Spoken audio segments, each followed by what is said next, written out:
And a gut shot from Yusef. Yep, Nice turn 0 play. Exactly where you want that gut shot. Yeah. One of the best ways to have it. 2 more for a standard Winamax, just 3 more for a legacy Winamax. Would have been even nicer if it had been a birds just to keep them off red mana, but could still be relevant that it's Ponder for Yusef. Let's see what he finds. Talk to Jen, she'll get you signed up. We will be now, downside events. This is going to be interesting because this is something that we haven't really seen yet. This, these are likely to be two of the bigger decks in the coming weeks, and I wouldn't be surprised if this became a matchup that everybody was painfully familiar with in the coming weeks. So pay close attention because you're going to need to know what to do here. A Strangler-Geist on turn 2 from Ryan Gerhart seems like a pretty nice start. Yusef is going to need to follow his Ponder up with a Delver or something of the like if he's going to want to remain in this game. That Strangler Geist. Turn. Nothing. What a pest. He's leaving open Mana Leak. And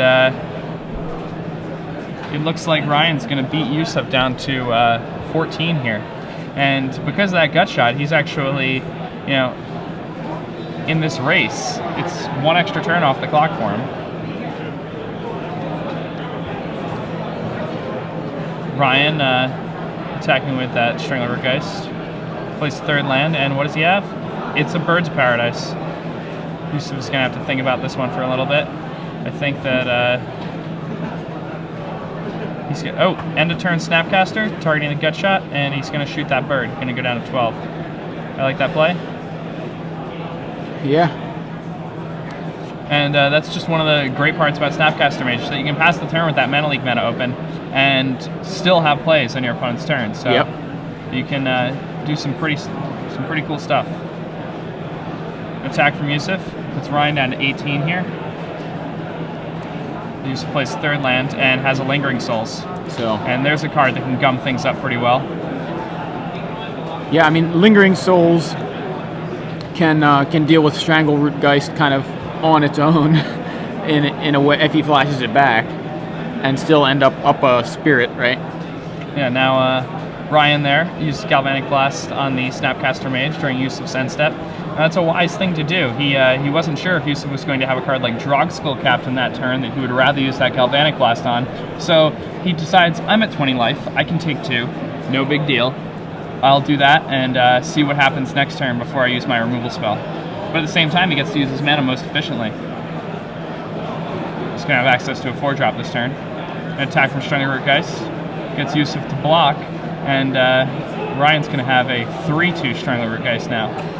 For Yusef really wants to draw a black source, but it looks like he only has Dark Click Shores, so they're going to come into play tapped if he does. 4-drop, Huntsmaster of the Fells. Now there's a real card. Yeah, finally a real card. Can I read that? You gotta love it. He just probably wants to remind himself exactly how it works. So comes in, get a wolf, gain 2 life. Good, pretty good. Yeah. Also has a back. Yeah, now he's got to read the other side. Does stuff too, yeah. So hopefully the other side was explained to him. Yeah, or at least mentioned. So we have a Delver from Yusef and a Geist of Saint Traft. So, wow. And, those are some good spells, but unfortunately for Yusef, it's not looking like they match up well with what his opponent has in play right now. Ryan can simply pass the turn and destroy that Delver.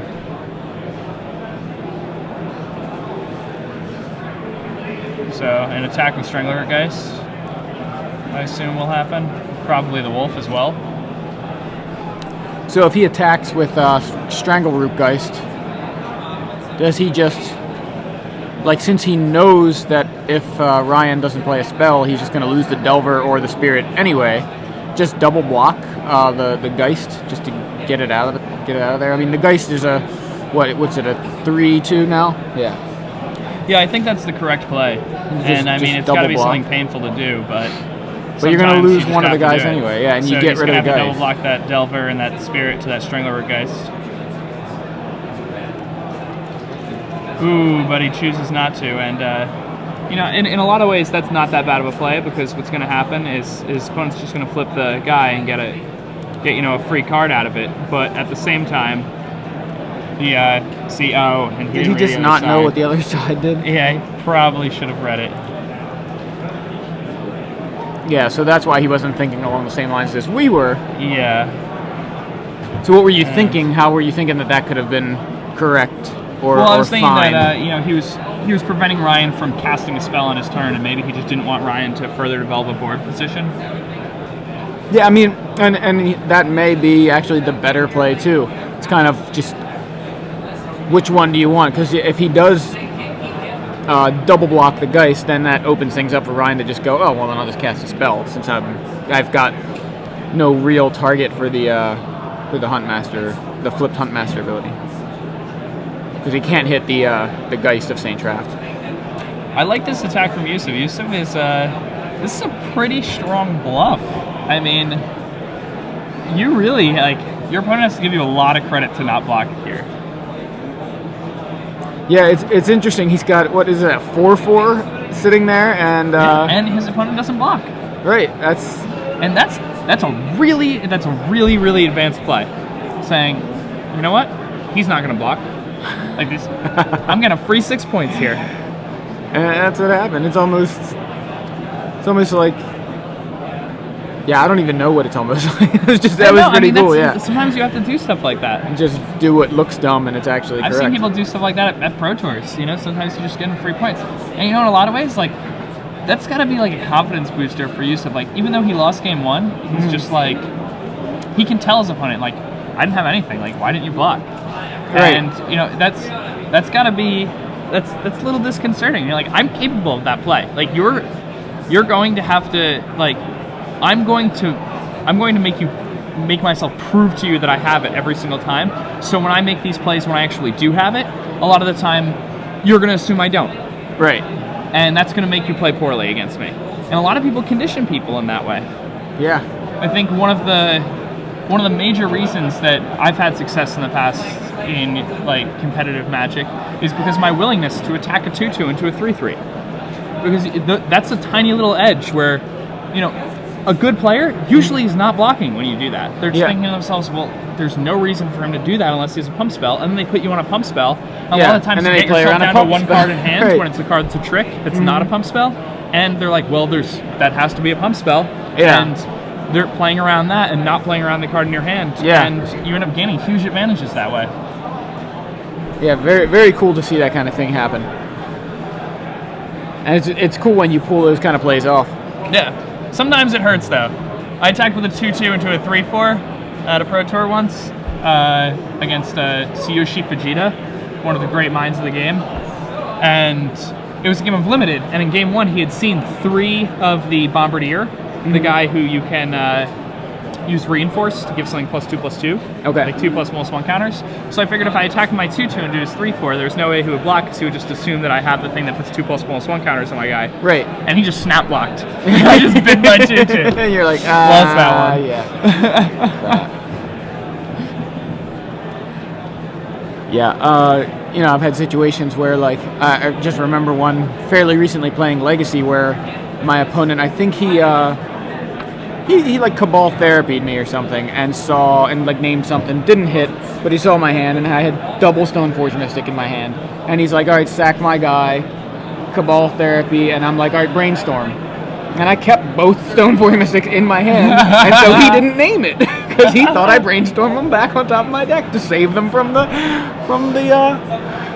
Cabal Therapy. So he named something else, and it wasn't in my hand. It's like, you just missed on your flashback Cabal Therapy.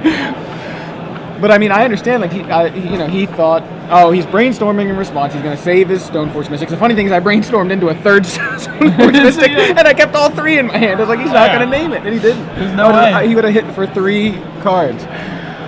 That's awesome. Shout out to Travis for that lovely story that I was able to tell. That is an excellent story. Yeah, it was funny. He won that game, I think, but it was still, I just like that. I was like, I don't care, I got that story. Sometimes it's okay to lose. I think we were just playtesting and stuff, but I think he may have accidentally.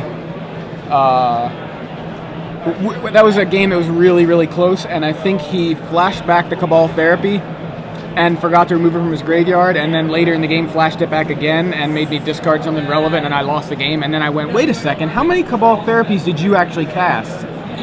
You've played, one card, and I think you flashed the same one back twice. And he's like, oh, yeah, I did, but still. So I don't know, I think that's what happened. It doesn't really matter, but... Anyway, yeah, let's look at the sideboards, because they do have 15 more cards to play with if they want. It's true. Now, something that Ryan has that's going to be pretty good here is Thrun, the last troll.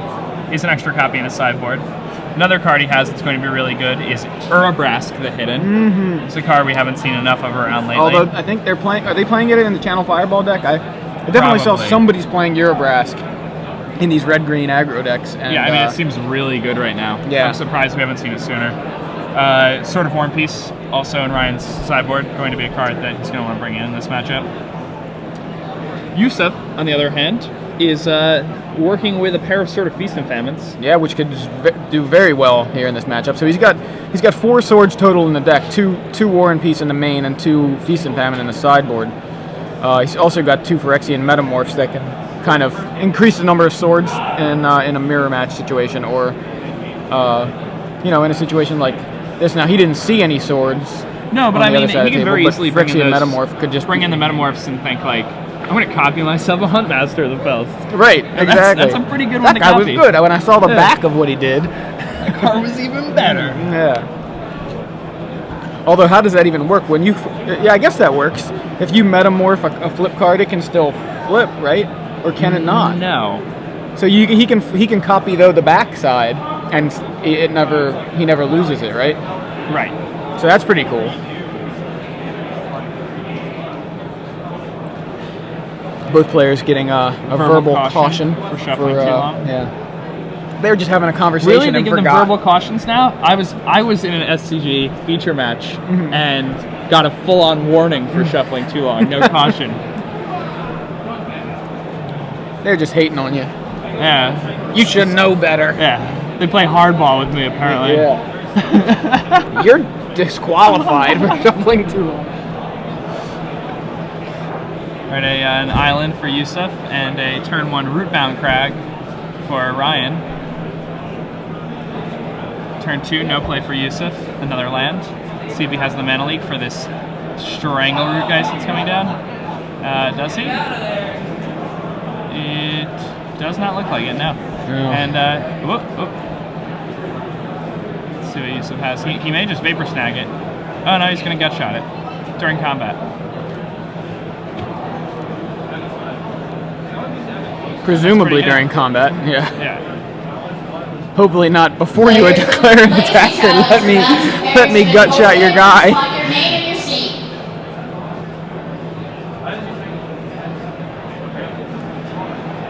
Ooh, and passing the turn again. That seems like a weird Gutshot then. It's hard to, Gutshot something into a 3/2 and then take a hit from it. So it was pre-combat then? No, it wasn't.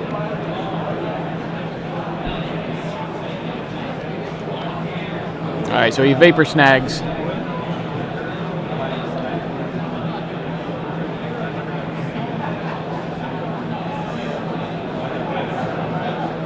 That's a lot of cards Yusef just used. Yeah. Well, he used 3 cards on 2 Strangleroot Geists. And so one of those Strangler Geists is still in Ryan's hand. Oh, that's right. Yeah. Jeez. Ryan just played an Ancestral Recall.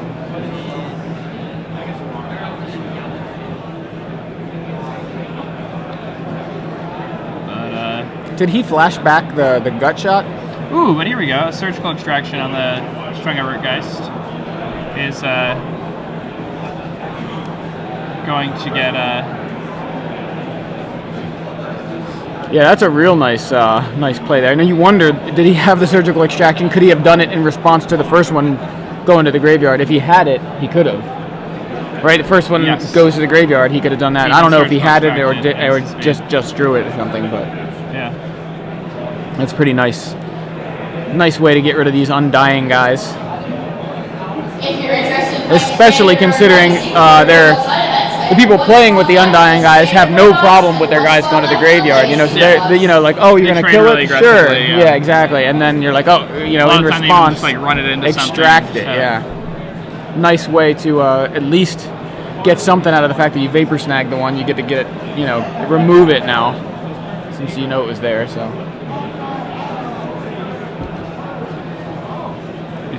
Geist of St. Trapped into an empty board.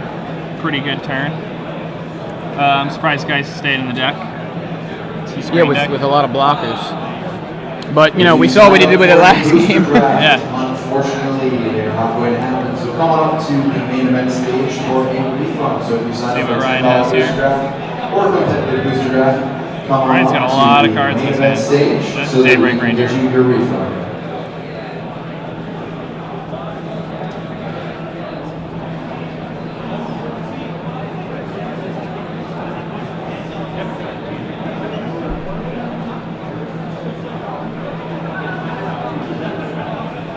Yusef really can't be trading guys right now. He's down way too many cards to do that. Yeah.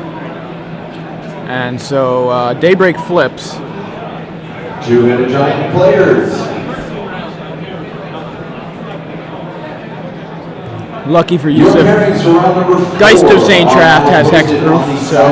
Yeah, now Nightfall Predator. It's a pretty dangerous card to have in play.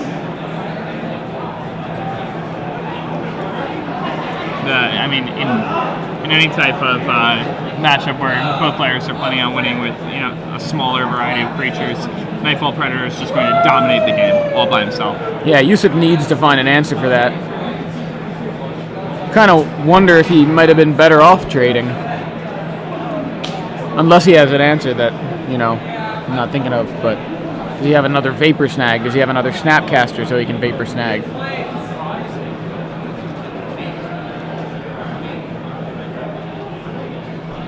See what Yusef finds on the top of his deck here. Nothing. Passes the turn. Passes the turn again. Not even a land. Yeah, and that's the issue here is he spent 3 cards to deal with 1 card. Yeah. And that's the power of Strangler, guys. Box number 2. Come on up to the main event stage. We're going to get started. Standard win box number 6 and Legacy win box number 2 coming up to the main event stage. Those are our final side events. But the Geist in a lot of ways is holding right back we will have attacking. a full slate of events tomorrow. If you're interested in Legacy, we've got the Legacy Open starting at 10 a.m. We have draft opens that will begin at 9 a.m. and 2:30. And it looks like we have a full slate of side events throughout the day. All of our 8-mans are available. Okay. And we also do have another 2-headed giant challenge, and that one starts at 2 p.m. Yusef's definitely got him in So once again, Standard win box number 6 and Legacy win box number 2 come up to the main event stage. You are our final side events of the evening. And that'll flip the Daybreak Ranger back. Please come up and see Jim to get a refund. Why? Weren't 2 spells cast in that turn? Oh no, It's supposed to be the same same person. Yeah, no, that's when Yusef's got this many cards in his hand and he missed a land drop and he's just passing the turn, you can basically guarantee to yourself that he's got a counter spell in his hand. Yeah. Voripede's kind of a beating. I think I just attack with that Daybreak Ranger because if he's gonna chump, great, which he wouldn't chump, but you have a Ratchet Bomb for which is at least worth 1 angel, or it's at least good for hitting 1 angel. And then it puts you. Yeah. You have Ryan's thinking about his attack this turn now. Yeah, I think you attack, you pump like crazy. Yeah. And then a Snapcaster Mage on Vapor Snag. Pretty good here. Yeah, you wonder when that Snapcaster Mage ended up in his hand though. If he would have drawn that, if he just drew that this turn, then he could have really done some damage last turn. So now that was. Yusef gets the bash back for 8. Yeah, that was huge. This game's not even looking that bad for him anymore. Yeah. That was a nice. Even with so few cards left in his hand. That was a really nice situation for Yusef. Yeah. Now Ryan down to 11 here.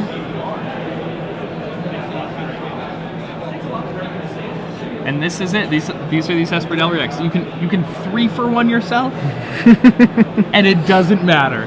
Technically, he 4-for-2'd if you count the surgical extraction, because he did get rid of the one out of his hand. So it was a 4-for-2, and he also paid 4 life. A 4-for-2 where he also paid 4 life for his spells. Mental misstep, love it. I also love the mental misstep. Out of the sideboard, 3 copies there. Daybreak Ranger coming back down.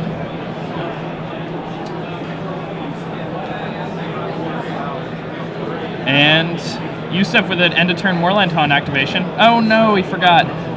Yikes.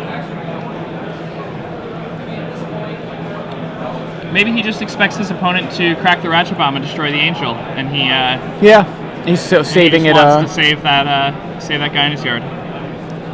And you know what? Thinking about it, I probably would play it that way too. Really, yeah, it's very reasonable. Because you just don't want to overextend right into the Ratchet Bomb, which is obviously just sitting there. It's sitting there specifically for tokens. So you're gonna all right, I'm gonna make you trade that for a single Angel token. Yeah. And then start activating Moorland Haunt and getting some value. Some bins that Geist of Saint Draft. Which is more Moorland fuel. Yeah. But instead he just has another Geist. Yeah, that'll do. Now Ryan needs something here. Since Ryan blew the this is Ratchet it. Bomb anyway, I mean, it turns out that Yusef's play with the Moorland Haunt was definitely correct. Right. And there you go, guys. Esper Delver, or Blue-White Delver Splashing Black is this is the deck that everybody's talking about. Yeah, that was pretty impressive.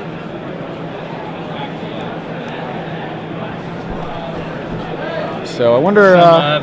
In between the game banter happening now. Both look like they're enjoying themselves. That's always good. I like to see that rather than one guy completely angry or something, and the other guy real serious. Just have fun. What? It doesn't look like either player's upset. No, they both look like they're having fun. Number 2 coming up to the main event stage. Have a good time. You're playing with magical cards. It's a game. You're casting spells. The loser doesn't get whipped or killed or anything. Just have fun. I mean, I say that. I'm sure I've been frustrated with certain games. Usually frustrated with the ones where, somebody really top decks like crazy, and you're just like, how is it that you could possibly have every single answer for every threat I had? That's frustrating. Or the times when they're really close. The worst is when you play multiple matches in a row where it happens. Yeah, well, that's pretty bad too. But if you're 7-0, like these guys are, sure, you may take a loss here. One of you guys is taking a loss here, but you're going to be 7-1. It's pretty good shape too. It's 7-1, not too bad. But I mean, the luxury of winning this round is a top 8 berth. Exactly. And, it's a long road to get there when you're playing 10 rounds of Swiss. So both players are going to have to work pretty hard to get in here.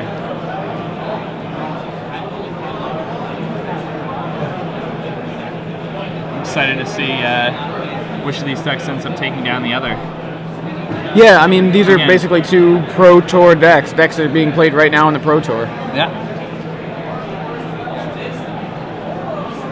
I'm pretty excited to see red-green aggro getting this deep in the tournament. Yeah, I mean, we hadn't seen anything. We'd seen a lot of mono-green